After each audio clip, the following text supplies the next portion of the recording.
Welcome to our YouTube channel guys. एक बार फिर से आपका अपने इस परिवार में स्वागत है गाइज। जैसा आप सभी को पता है यूपी SSSC 5272 एनएम भर्ती तो आ गई है, लेकिन यहाँ पे जो भी बहन लोग SC कैटेगरी के हैं ये निराश हैं अपनी भर्ती को लेकर।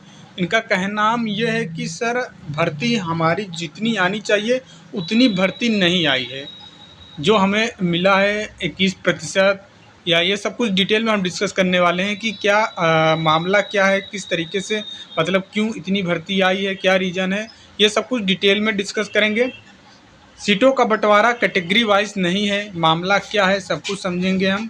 एएनएम की तैयारी करने वाले सभी टीचरों से अनुरोध है फ़ी को लेकर, देखिए ये भी डिस्कस करेंगे। और ये विनम्र देखिए बहुत ही हाथ जोड़कर विनती करते हैं जितने भी ऑनलाइन टीचर्स लोग हैं, आप लोग उनको भी बताना है, सब चीज़ करना है कि सर हमारी फ़ी कम से कम करें। हमने देखा है एएनएम की तैयारी करने वाले चाहे जो भी बड़े कोचिंग वाले हैं 2000 के नीचे बात ही नहीं करते हैं, और ये बहुत छोटा अमाउंट नहीं है, बहुत बड़ा अमाउंट होता है। 2000 केवल एक ही सब्जेक्ट की तैयारी करवाना ये कहीं तरीके से सही नहीं है। ठीक है, आप कोर्स लीजिए, रेलवे SSC वाले मिनिमम 500 रुपये में कोर्स की तैयारी करवाते हैं, वो भी 3-3 सब्जेक्ट भैया, 3-3 4-4 सब्जेक्ट, पूरा जीके जो महासागर होता है, अनलिमिटेड सिलेबस है, कहाँ से आ जाए क्या आ जाए कोई भरोसा नहीं। जीके, मैथ, रीजनिंग ये सभी को लेकर वो 500 में पूरी तैयारी करवाते हैं। तो कहीं ना कहीं एएनएम वालों के लिए यहाँ पे जो 2000, 3000, 4000 तक ले लेते हैं कोर्स का, तो ये प्लीज़ अनुरोध यही है। देखिए कुछ ऐसे बहन लोग हैं जो बिल्कुल एफ़र्ट नहीं कर पाती हैं, यहाँ पे 1000 रुपये 500 रुपये भी नहीं एफ़र्ट कर पाती हैं। वैसे ही ऑलरेडी इनकी स्थिति इतनी ही ज़्यादा वीक रहती है कि चीज़ों को समझने का प्रयास करें और कम से कम फ़ी में तैयारी करवाने का प्रयास करें। ठीक है, और 17,000 संविदा बहनों का अनुभव का फ़ायदा होगा कि नहीं, जो भी 17,000 में अभी सिलेक्ट हुए हैं एएनएम लोग एनएचएम के भर्ती में, अभी इनको एक्सपीरियंस 1 साल का, जैसे 3 नंबर इन्होंने बताया, आप सभी का ज्वाइनिंग मैक्सिमम लोगों का ज्वाइनिंग जनवरी के महीने में हो गया था, जनवरी 2024 के महीने में हो गया था। तो अभी भर्ती आई है, 1 महीना का टाइम है। ठीक है, नवंबर तक भर्ती फिलअप करने का है। तो आपका सवाल आ रहा है कि सर कुछ नंबर मिलेगा क्या, तो ये भी डिस्कस करेंगे। यूपी एनएचएम 17,000 वेटिंग लिस्ट, जैसे ही एएनएम की भर्ती आई है सभी का सवाल जवाब आने लगा, सर एनएचएम 17,000 की वेटिंग लिस्ट आएगी कि नहीं आएगी, ये भी डिस्कस करेंगे। ठीक है, तो सबसे पहले यूपी SSSC 5272 एएनएम भर्ती जो SC वाले कैंडिडेट हैं, इनकी वैकेंसी कम क्यों आई, क्या रीज़न है, क्या नहीं, क्या आगे कुछ संभव हो सकता है। तो देखिए आप कुछ लोगों का मैसेज भी आया था, सर इस चीज़ को लेकर प्रयास करें, ये करें। तो आप लोग जहाँ भी जाना चाहते हैं आयोग में या कहीं भी जाना चाहते हैं स्वास्थ्य मंत्री या आयोग में जाके आप बात करें, और हमारा हमेशा साथ रहता है। ठीक है, अब लेकिन ये चीज़ लॉजिकल तरीके से आप सोचेंगे तो कहीं ना कहीं ये चीज़ जो भर्ती आई है सही आई है, कोई दिक्कत नहीं है। और ये भर्ती आने के बाद आप परसेंटेज देखने लगते हैं कि इतना परसेंटेज हमारी भर्ती आनी चाहिए, तो ऐसा नहीं है। मैं एग्जांपल के रूप में समझा देता हूं, जैसे कि आपके CSC पे, एक ब्लॉक के CSC पे सपोज दैट एक CSC पे 10 एएनएम को लेना है। ठीक है, 10 एएनएम को लेना है, और इनमें से मान के चलिए 3 UR की हो गई, 2 OBC की हो गई, 1 SC की हो गई और 1 ST की हो गई। ठीक है, 1 ST की हो गई और 1 EWS की होगी। इसी प्रकार से है कि इनका बना है कि इतने इतने हमको इस CSC पे कर्मचारी रखना है। लेकिन बात ये हो जाता है कि ऑलरेडी जैसे इस CSC पे 10 एएनएम को लेना है ऑलरेडी, अब ये भर्ती का डिटेल गवर्नमेंट मांगती है कि आप अपने CSC पे पूरा डिटेल दो, कितनी भर्ती कैटेगरी वाइज खाली हैं, कितने लोग अभी जॉब पे हैं, कितने लोग की वैकेंट पोस्ट है। तो ये क्या करते हैं, देखते हैं पहले UR में, देखते हैं UR में कितनी बहन लोग हैं जो काम कर रही हैं। ठीक है, तो देखते हैं 3 भर्ती है UR की, 3 अलाउ है कि 3 सेंटर मतलब कि रह सकते हैं इस सेंटर पे 3 UR कैटेगरी के। अब इसमें से देखेंगे अगर तीनों लोग जितनी आवश्यकता है ऑलरेडी पहले से ही तीनों लोग जॉब कर रहे हैं, तो भैया एक भी भर्ती नहीं है UR की, समझ लीजिए। इसी प्रकार SC का देखेंगे, एक एक एक CSC पे एक SC की महिला हैं जो काम करती हैं, अब देखेंगे ये पहले से ही जॉब कर रही हैं, तो ये भर्ती फिर नहीं देंगे। EWS का देखेंगे, EWS की खाली है तो EWS की भर्ती वैकेंट में डालकर भेज देंगे अधियाचन कि नहीं भैया ये भर्ती खाली है। समझने का प्रयास करें, फिर से मैं समझा रहा हूँ क्या मैटर क्या है। यहाँ पे देखिए जैसे कि ये CSC है, कोई सा भी उदाहरण के रूप में बता रहा हूँ, ये CSC है। इस CSC पे 10 NM की आवश्यकता है, जिनमें से सब बटा हुआ है कि भैया रूल है वो गवर्नमेंट का जो है, वहाँ पे आपका आरक्षण लागू होता है कि जैसे 3 UR की हो गई हैं, 2 OBC की हो गई हैं, 1 SC की हो गई, 1 ST की हो गई हैं, ठीक है, और एक आपका हो गई है EWS का, ठीक है। यहाँ पे देखिए, और 8 और मान के चलिए यहाँ पे ये 4 पकड़ लीजिए, ठीक है। ये 4 UR की हो गई है और 2 SC की हो गई है, ठीक है, और एक ST की हो गई, एक EWS की हो गई है। यहाँ पे 3 OBC की हो गई। अब ये 10 सीटें हो गई। अब तो यहाँ पे देखेंगे जो डिटेल मांगा जाता है कि ना, अभी आपने लेटर भी देखा होगा, मैंने आपको मार्च वाले महीने में दिखाया था कि भैया परिवार कल्याण ने समस्त चिकित्सा अधिकारी को लेटर लिख के भेजकर मांग लिया है डिटेल, कितनी भर्ती खाली है, कितनी क्या है, ब्यौरा सब लोग दें अपनी कैटेगरी वाइज। अब जैसे ये पूरा 10 NM की आवश्यकता है, तो यहाँ पे ऑलरेडी जैसे ये 4 UR की है, तो अगर ऑलरेडी 2 लोग काम कर रहे हैं तो मतलब 2 रिक्ति यहाँ हो गई हैं।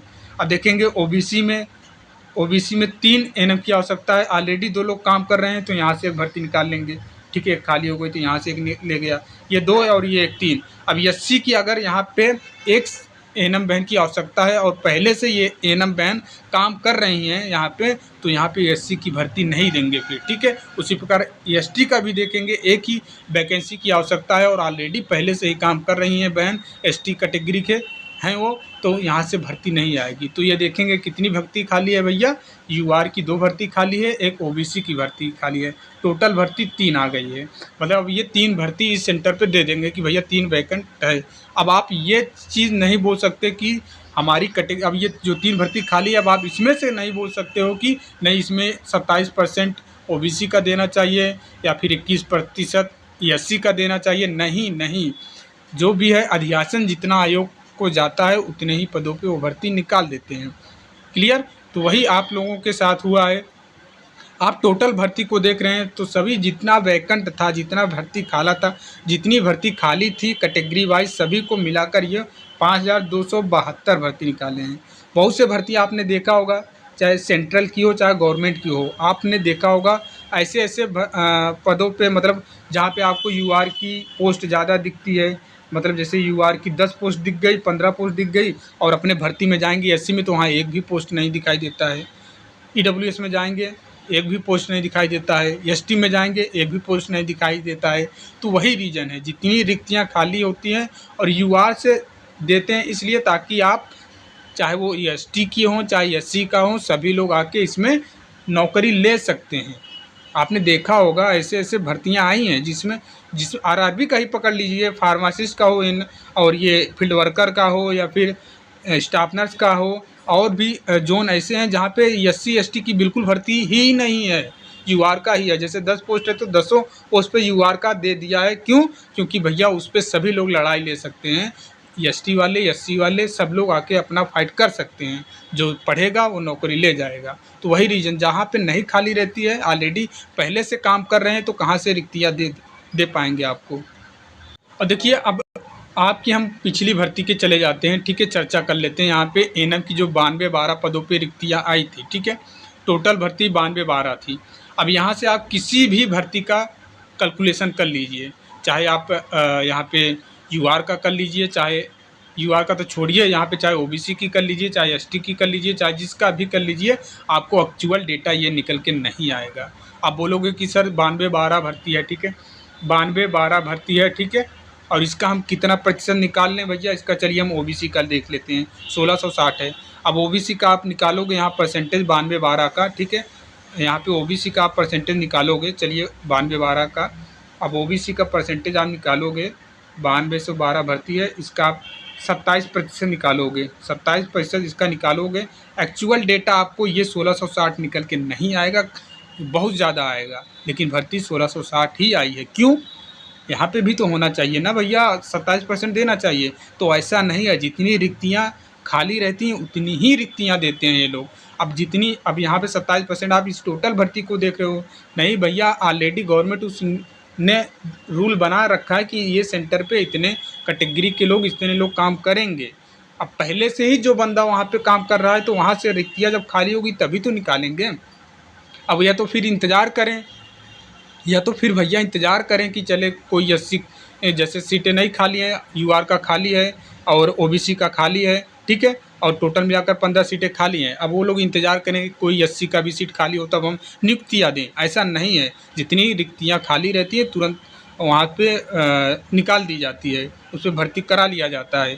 तो ये चीज़ आप टोटल भर्ती इसको यहाँ से कंक्लूजन निकाल रहे हैं, यहाँ से कैलकुलेट कर रहे हैं कि हमारा इसका 21% होना चाहिए, इसका 27% होना चाहिए, तो ऐसा नहीं। अब इसी का देखिए, यहाँ पे देखिए अनुसूचित जाति एससी का 1346 है। अब 92-12 भर्ती है, इसका 21% निकाल दो। एक्चुअल में ये इतना नहीं होगा, इससे ज़्यादा होना चाहिए था, लेकिन यहाँ पे 1346 ही है। क्यों?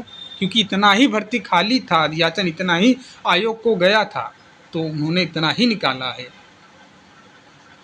जैसे अभी आप सरल एग्जांपल के रूप में आप समझ सकते हो, ठीक है, आप कोई बिजनेस किए हैं, ठीक है, और आपके पापा ने रूल बना के रखा है कि बेटा आपको सभी कैटेगरी के, ठीक है, सभी कास्ट के वर्कर को रखना है।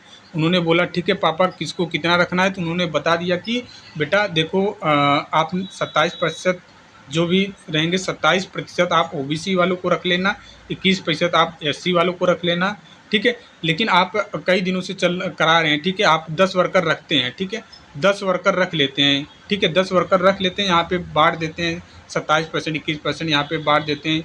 यूआर का 4 हो गया, ओबीसी का 3 हो गया, एससी का 1 हो गया, एसटी का 1 हो गया, ईडब्ल्यूएस का 2 हो गया। इसी प्रकार से आप बांट के रखे हैं, वर्कर को रखे हैं। लेकिन क्या होता है, जैसे ये एससी का कैटेगरी का बंदा है और ये यूआर की कैटेगरी का बंदा है, ये दोनों जॉब नहीं छोड़ते हैं और कंटिन्यू करते रहते हैं, ये छोड़ देते हैं, ठीक है, ये छोड़ के चले जाते हैं यूआर वाले, या फिर ओबीसी वाले छोड़ के चले जाते हैं।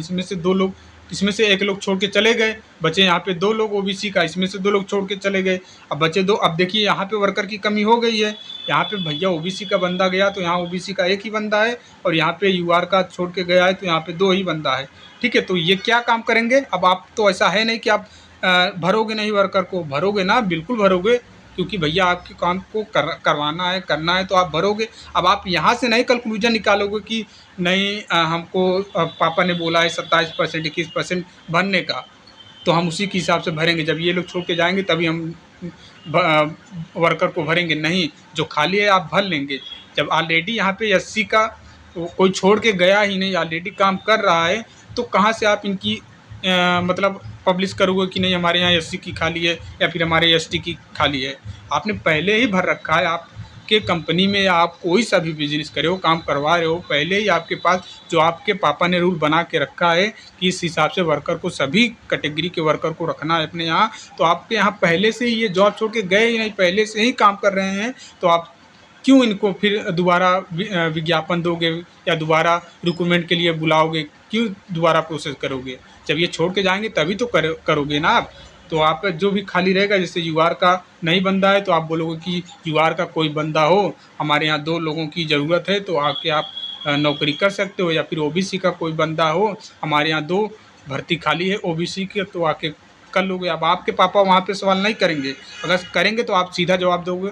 वहाँ पे जवाब क्या दोगे कि पापा ऑलरेडी हमारे यहाँ एससी का 1 बंदा, जो आपने रूल बनाया है उसके रूल के अकॉर्डिंग ऑलरेडी हमारे यहाँ एससी का 1 बंदा काम कर रहा है, एसटी का 1 बंदा काम कर रहा है, ये लोग काम छोड़ के गए नहीं है, तो कहाँ से हम इनकी नियुक्तियाँ देंगे, ठीक है, या फिर कहाँ पे हम इनकी भर्ती निकालेंगे? तो बोलेंगे हाँ बेटा कोई दिक्कत नहीं है, रूल के अकॉर्डिंग सब चीज़ चल रहा है। वही चीज़ एक सरल भाषा में बिल्कुल शुद्ध हिंदी में आपको मैं समझा दिया हूँ। बाकी आपको लगता है तो भैया जो भी प्रयास है आप बताइएगा, हमारा पूरा सपोर्ट रहेगा, ठीक है, जैसे भी आप कहेंगे वैसे भी हम करेंगे, ठीक है।